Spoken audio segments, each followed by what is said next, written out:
In our first story, Behind Mansion Walls, a mystery caller unlocks dark family secrets. Are you willing to make $5,000? I got a job for you.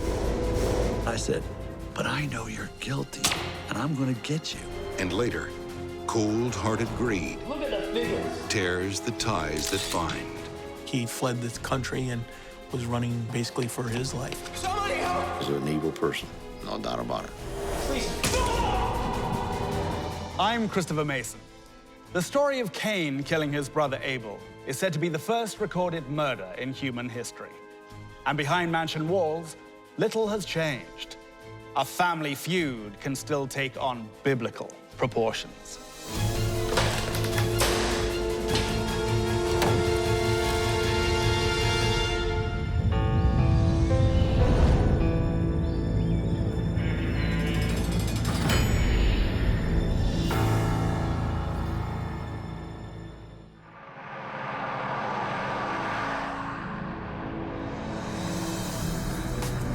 Drive a half-hour north of Akron, Ohio, and you'll begin to notice that the streets are getting nicer. Houses are growing larger. Yards become estates. And families are dynasties. Welcome to Bath Township. Bath is home to billionaire families like the Firestones, the tire kings who made Akron famous as the Rubber City. Bath is wealthy, discreet, and very quiet. The last place one would expect to find the body of a CEO with 2 bullets in the back of his head.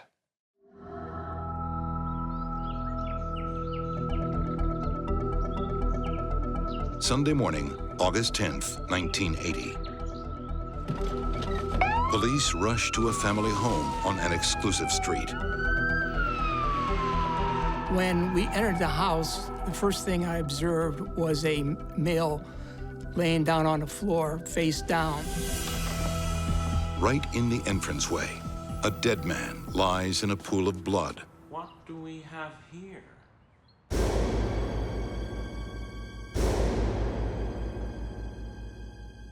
The neighbors haven't heard a sound. His cars were parked in the garage. The back doors were locked, the front doors were locked. Captain Larry Monchelo has worked this beat for over 20 years. He's never seen anything like this. The murder itself was really a strange case. He had his underwear on backwards. On top of him was a pillow. There was 1 bullet hole through that cushion.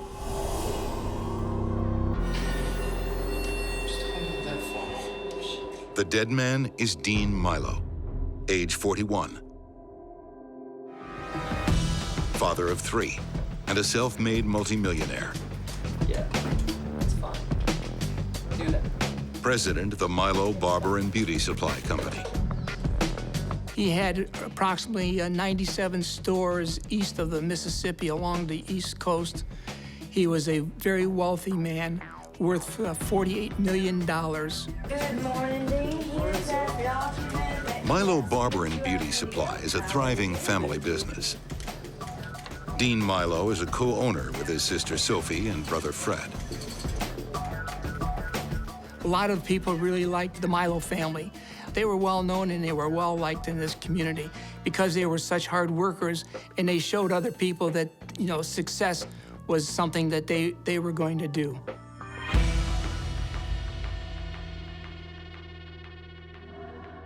And now, this hard-working company president is the center of a very strange crime scene. His underwear is on backwards. That will always raise an eyebrow. And there are more surprises to come. Next to the door was a telegram from Western Union. It was blank. Upstairs, in the master bedroom, another curious find. When we arrived in the bedroom upstairs to search, We found Christian magazines next to the bed on one side of the bed. On the other side, we saw Playboy magazines. Next to the bed, we found a tissue with semen in it. We found jewelry. We found watches, gold bracelets, and also a check for $24,000 from IRS. Plenty to steal, but nothing missing. This is no robbery. It's looking like a hit. Definitely a bullet wound. We felt that it was an execution, but we couldn't figure out why. So who wants Dean Milo dead? A business rival? Or maybe a jilted lover? To help police find out, his company hires some backup. So the comptroller of Milo Beauty and Barber Supply, who knew of my reputation, brought me in. Private Detective William Deere. He zeroes in on the heart of Dean Milo's life, the family company. He started a company right out of the trunk of his car with his dad, worked out of their house when he was a young fella, took over, and developed that thing into one of the largest beauty and barber supply in the whole country. But you don't get that big I need to get those documents immediately. without stepping on people's toes. It is not the photo I chose. It's not acceptable. No. The model is wrong. No. I don't need excuses. Why? Here we have a man whose company has grown by leaps and bounds in just a matter of years and putting other people out of business, and we felt there could be some competitive jealousy, or it could be the mob, or, you know, there was just a number of things that everybody had to look at. Veteran investigators Bill Deere and Larry Monchello chase down different leads, only to reach the same conclusion. Follow the money. After a while, after we got into this, it turned towards the money and the greed, and especially the family. No, this is wrong. I told you yesterday that the G is too big on that, and this is wrong. We need to change it. Oh. Milo Beauty and Barber Supply has become a battleground in a bitter family feud. How'd you go? What? Dean's brother Fred and sister Sophie are meant to have equal shares of the company. But Dean Milo has made himself first among equals. I got something for you. You're gonna be blown away by this idea. Dean was the dynamic one. Dean was the one that was making it grow. Fred and Sophie just were there. No. This is the wrong model. It doesn't make any sense to me. Fred Milo was somebody that never liked to work. Dean and him did not get along very well. What are you doing? You're not listening to me? We first looked at Fred Milo, and I felt he had to be a very good suspect. Except for one important thing. Fred has an airtight alibi. He was out of state on a business trip on the night of the murder. Sister Sophie was also out of town. After months of work, the investigation has hit a dead end. There was a lot of pressure on us, a lot of pressure from the news media, from everywhere about this, because he was so well-liked. But never fear, Private Detective William Deere has a game breaker. I said, look, the way this thing is at now, it's only going to be that money speaks. And we need to put up XYZ dollars, then I bet you we get some results out of it. I said, if we toss out enough bait, something's going to catch on the hook. The bait is a reward of $50,000. Small change in upmarket Bath Township. But on the seamier side of town, bottom feeders come slithering from the darkness. One of them bites, providing a name. A delightful go-go dancer, Terry Lee King. She would stare you down, and she wanted you to blink. Well, then she had you.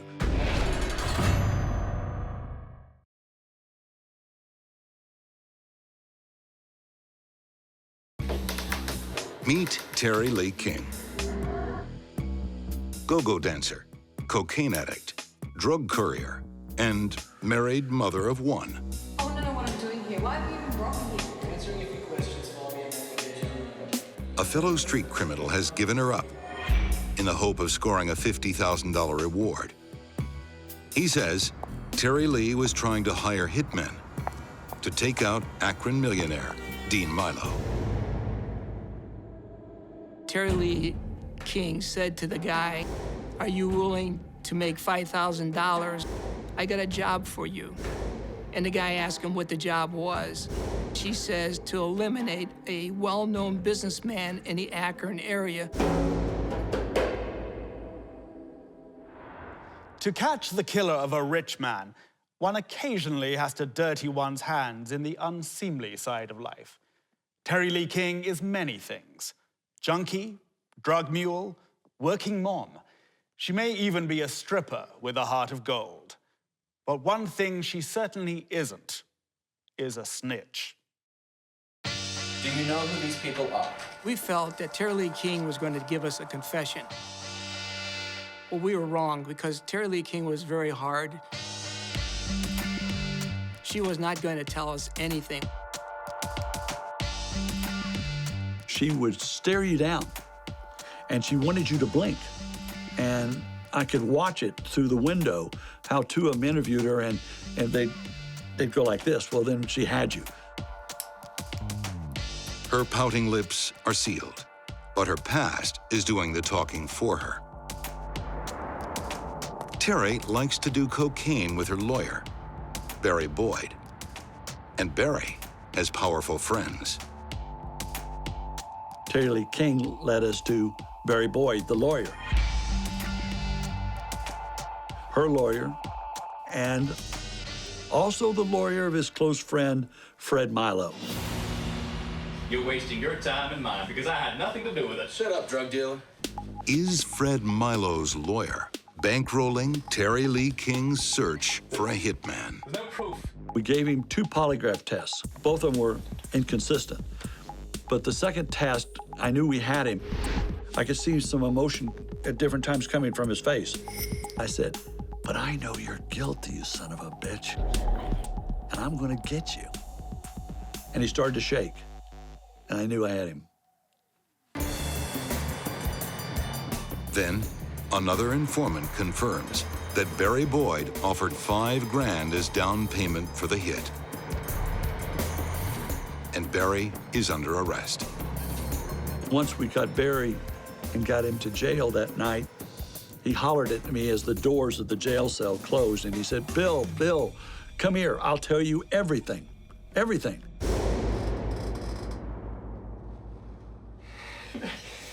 Barry Boyd names the mastermind behind the execution of Dean Milo. It was him.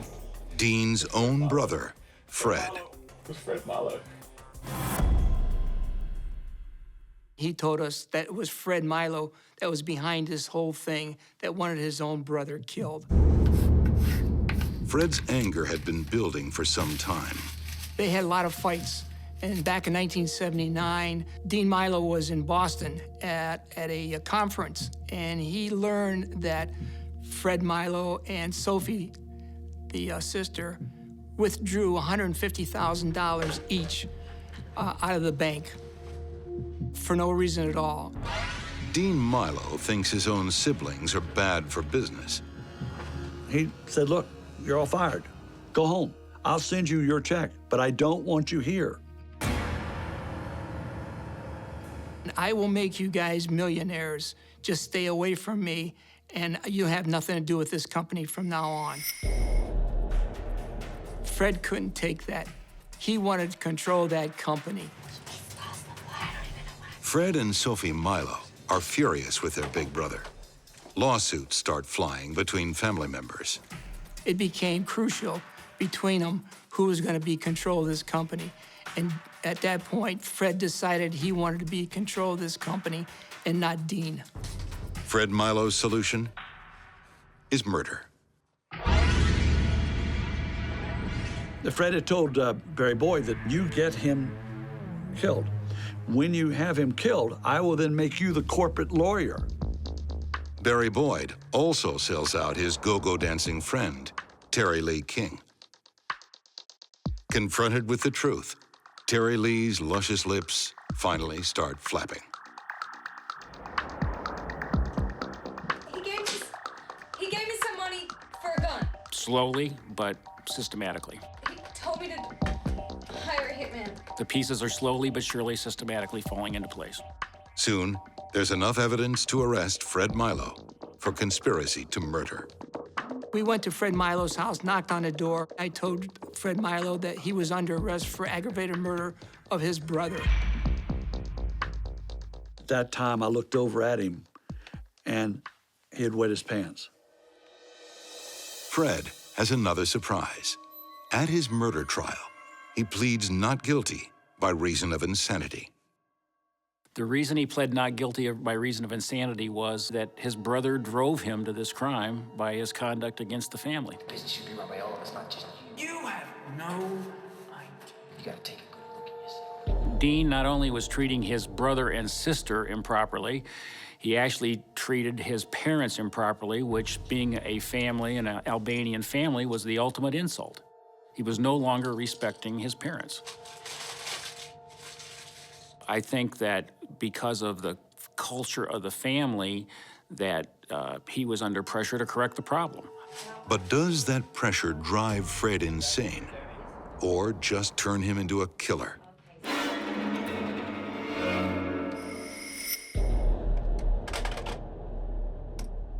On May 25th, 1981, the jury delivers its verdict. The jury was hung 10-2. 10 jurors wanted to find him insane. I was scared. I was scared we were going to lose this case when it came back a hung jury. The judge declares a mistrial, and a new trial date is set. Waiting for the retrial, a lucky break. A self-serving chain of snitches and sellouts leads to the missing link in this grubby conspiracy. The man who pulled the trigger on Dean Milo. Dave Harden, a 22-year-old drug addict from Arizona, wanted for armed robbery. As soon as we arrested David Harden, I told him right straight, I said, look me in the face. I said, you know exactly who I am. And you could tell he knew that I was the investigator chasing him for the Milo case. Police have some interesting news for Dave. Fred Milo has paid out nearly $80,000 for the hit on his brother. But how much did Dave get for killing a man and risking life in prison? How much of that did you see? 600. He was angry when I told him how much money had been paid out. And so it really angered him that he had been suckered into this thing. Oh, I'm so stupid. Stupid. Bitter at being conned, David Harden is happy to testify at Fred Milo's second trial, spelling out the murder in cold-blooded detail.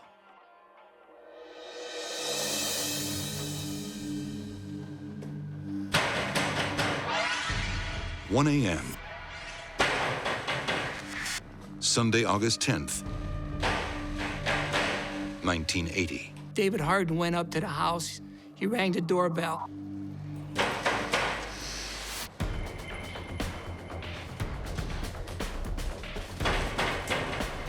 Dean said, who is it? He said, Western Union. Got a telegram for Mr. Milo. David said he handed the telegram through there. He reached for it. When he did, he pushed the door back, knocked Dean down. Dean said, please don't kill me, please don't kill me. Put the gun to his back of his head and shot him.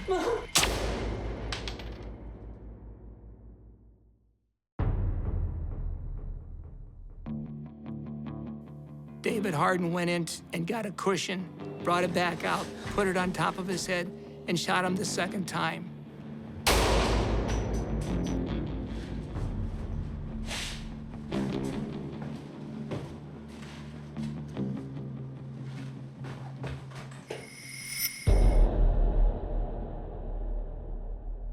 When the jury hears the gruesome details, they reject Fred's insanity plea. Fred Milo, Dave Harden, and 3 others get life for aggravated murder. Milo's attorney, Barry Boyd, the go-go dancer Terry Lee King, and 4 others are found guilty of conspiracy and get lighter terms. Fred passed away when he was in prison in 1998. He died of a heart attack. Terry Lee King died of breast cancer. The biblical story goes like this. Cain slew his brother Abel, then God cursed him so he'd never grow another crop of grain. And so Fred Milo was cursed. Without his brother Dean, the Milo Beauty and Barber Supply Company collapsed. And all the family had built turned to dust. Fred was responsible for killing his brother and taking a company that was worth $48 million to being basically bankrupt to $1.5 million when it was sold. If you go to Akron, Ohio, go out to the buildings now closed, and you see a broken sign just swaying in the wind, Milo Beauty and Barber Supply. I'm talking to you! Still to come, behind mansion walls. When I walked into the house, I found myself in the scene of an extremely violent crime. Who would gun down a wealthy family? At the beginning, we were looking for that needle in a haystack. Who stands to gain? Donald was very unforgiving. No! No! He made a lot of enemies in the business that he was in.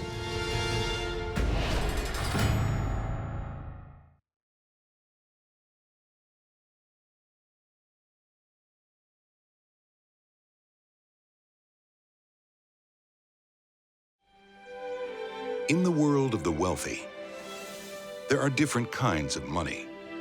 Old money, new money, and discreet money. The kind you find here, in the tranquil streets of Munster, Indiana.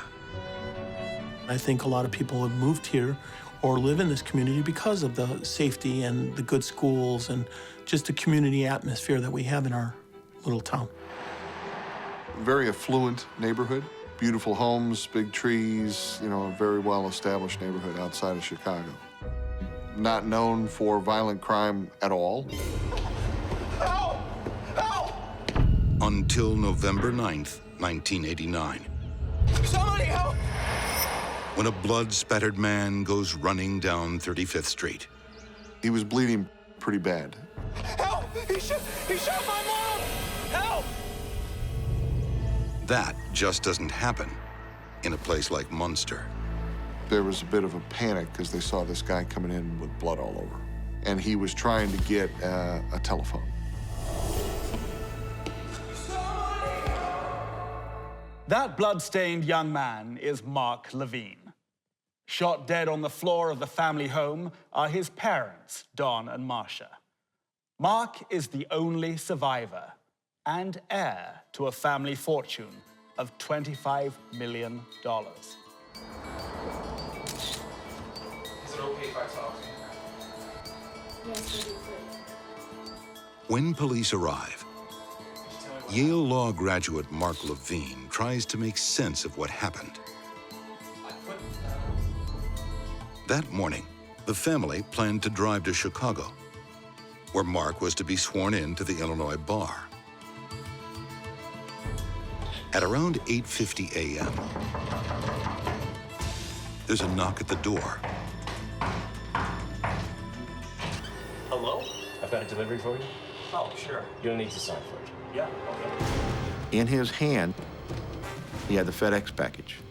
He also had a Ruger 357 Magnum 6-shot revolver. Down on the ground, don't say anything. Okay. The individual produced a gun. Get down! Okay, okay. The delivery man struck him over the head with the butt of the gun. Please. And Mark Levine is briefly knocked out, only to be woken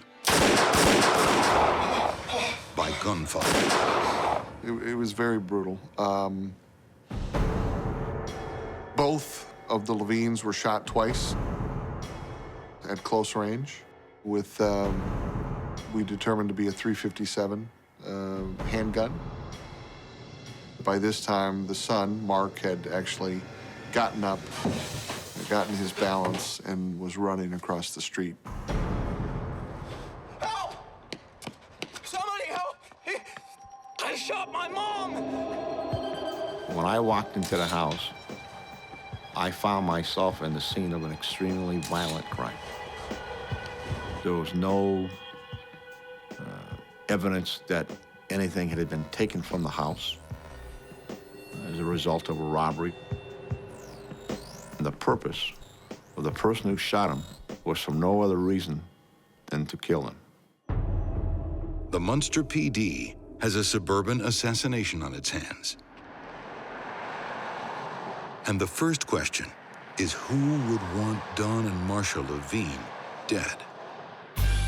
They were people that had money and that they were well known in the community as being a very upstanding family. Donald Levine had a reputation of being a successful businessman. We have 3 weeks. 3 weeks to get this shopping center up and running. He had interests in gold mines, and he was involved in numerous real estate ventures in a number of states. I'm telling you, I'm in charge here. Donald was a very, very shrewd businessman, and that's how he accumulated his wealth and fortune. But Donald Levine didn't amass his fortune by being Mr. Nice Guy. In business, he was ruthless, making enemies as easily as he made profits.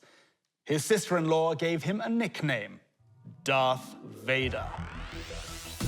I've told you so many times, you're not listening. I mean, Donald was a very abrupt, unforgiving. I'm sick of talking to you. And he made a lot of enemies in the business that he was in.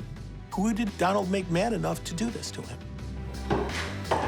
Donald's little brother, Robert, runs the Arizona arm of his real estate empire. You want enemies of Don Levine? He's got quite a list. He said his brother was involved in business dealings with members of La Cosa Nostra. If you don't like it, you can hit the highway. That he had made some enemies in the real estate business, had taken advantage of certain situations, and the people that he had taken advantage of had a score to settle with him. This double murder investigation could take a while. He's got a gun. At the beginning, we were looking for that needle in a haystack. And he hit me. But there's a nagging question. People said, well, how come he only hit him on the head? How come he didn't shoot him? Why is the son, Mark Levine, still alive? The answer to that came special delivery. On that FedEx package were fingerprints. And that was really the key piece of evidence right there.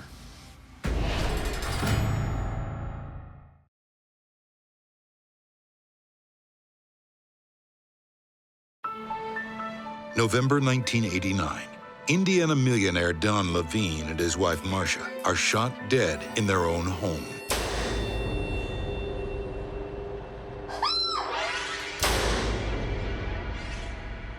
Their only child, Mark, makes a lucky escape.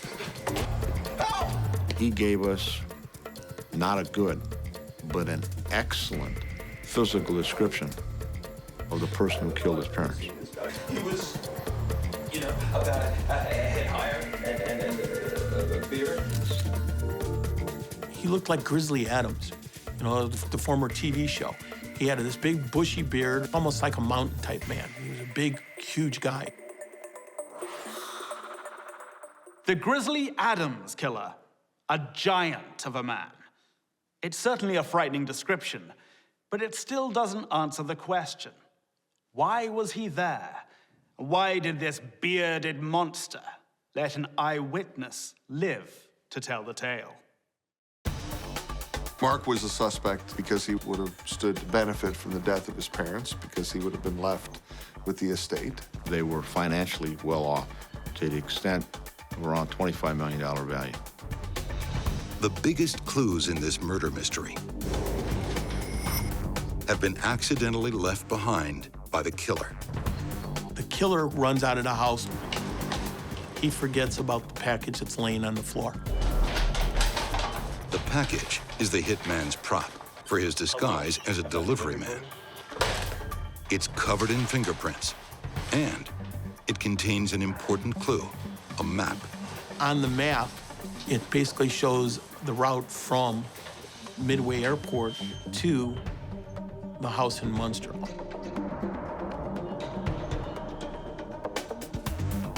That pointed us in the direction of that this person probably flew in.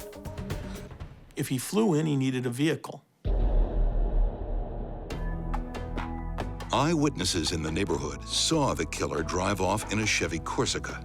You can rent those from Chicago's Midway Airport. Detectives start sifting through thousands of rental records. One of them jumped out at us that this isn't right. And that record came back that Robert Levine had rented a car on the night before the murder from one of the major airports in Chicago.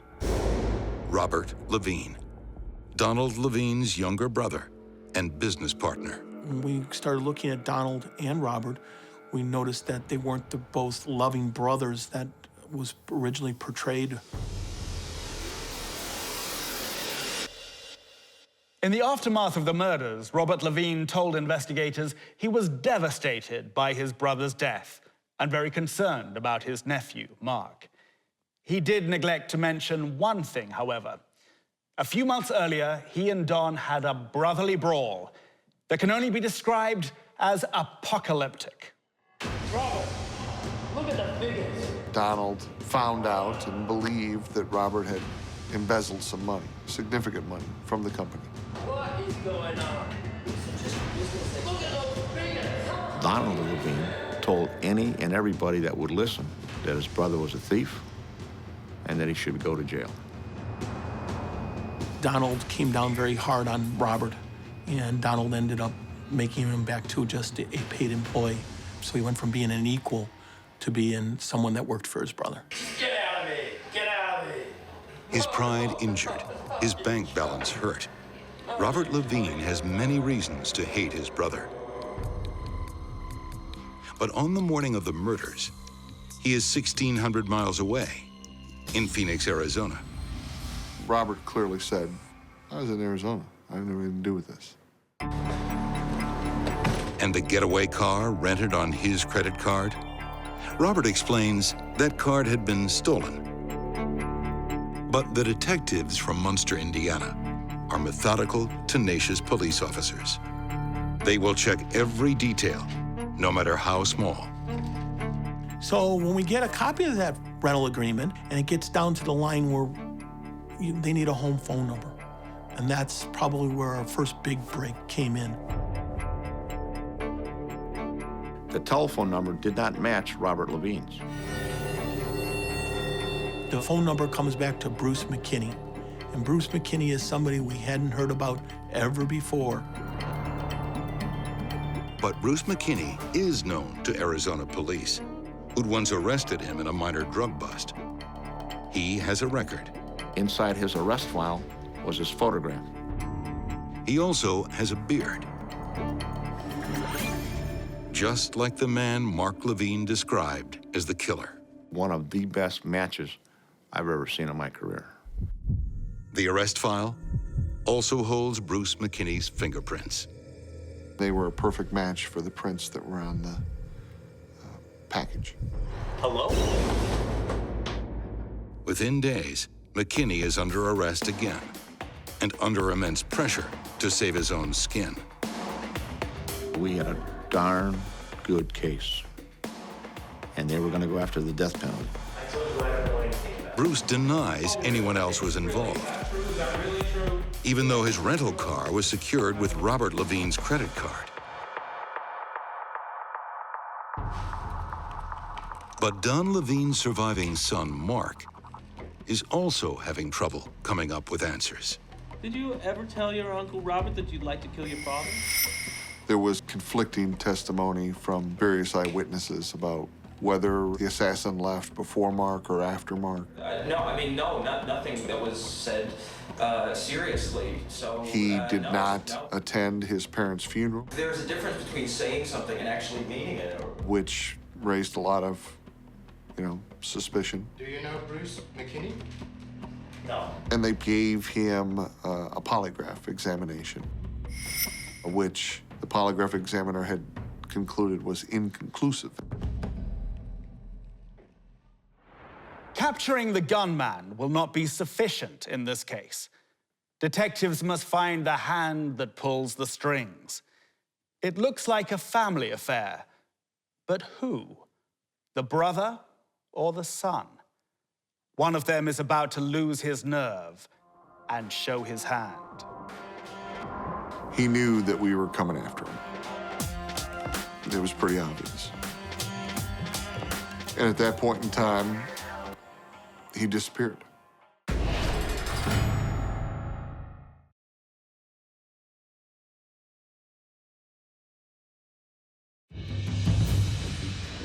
At age 40, Bruce McKinney has made a deal with the devil And you're going to tell me why you know right now. for the promise of $1 million. Of course it's true. Well, have a look at this. But who is that devil? Now he must decide if his soul and his life are worth saving. Do you really want to go to jail for a couple of rich guys? Really? The case against Bruce McKinney was extremely strong. He was looking at the death penalty for the double murder. Right here. Your fingerprints again. These were inside. Does McKinney tell police who paid him to shoot Don and Marsha Levine? If you testify, you'll not get the death penalty. Or does he become a dead man walking? Your signature. In the end, his choice is easy. I promise. Bruce McKinney told us that the reason for the whole murder was being hired by Robert Levine to kill Donald, Marsha, and Mark so that Robert would inherit Donald's estate. Bruce McKinney's confession is chilling. Robert Levine had groomed him for months, meticulously planning the murders. Robert would never have to put up with his brother's bullying ways again. At last, he would be king of the Levine Empire and all of its riches. Anger, greed, murder, and revenge. That really embodied what the case was all about. It's a typical Cain and Abel story where one brother wanted what the other brother had. When Donald Levine stripped Robert of all his power in their real estate firm, something changed in Robert. And his brother became a marked man. He was prepared to carry out whatever it took to change the circumstances he was in, which included the death of his brother and sister-in-law and nephew. Robert knows one person who just might be able to carry out a hit. A reliable, resourceful chap. He's the handyman who works on some of his properties, Bruce McKinney. Bruce kind of alludes that he's bigger than a handyman, and he is actually a hitman, or is willing to do a hit, where he was in the military and he had these big jobs for special forces in the military. None of that is true. Bruce really is more handyman than hitman. But he likes the sound of $1 million payday. On November 9th, 1989, he's ready and willing to kill. Robert Levine has planned this to a T. Hello? Every terrible detail. The order of death by the killer had to be in a certain sequence. The sister-in-law, the nephew, and then the brother. If Donald or his son Mark were the last to die, the money would then all go to Robert's side of the family. If his wife was the last one to expire, then the money would then revert to her side of the family. And that is why Mark Levine survived the attack. His Uncle Robert's vicious greed saved his life. Just don't hurt me, please. He was hit very hard to knock him out, hoping that when he could go in and find Donald and Marcia, he could take care of them and then come back, Mark would still be there. Right around that time that he was hitting Mark, Marcia Levine came around the corner. And at that point in time, the delivery man shot her in the chest. The husband came barreling out of the bathroom. He shot him once in the side. He went over to him and point-blank range, fired another shot into his head. He went back to Marcia Levine, almost point-blank range, and put one in her head. And when Bruce McKinney returns to finish the job, Mark has made his lucky escape.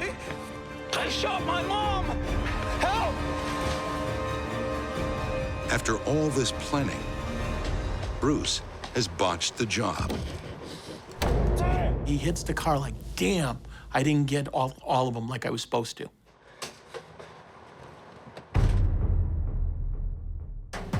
With Bruce McKinney's confession and irrefutable evidence, the FBI swoop in to arrest Robert Levine. But they're too late. Robert took off and ran on us. The FBI had him as a wanted fugitive. He was going back and forth in California, into Mexico, and living the life on the run.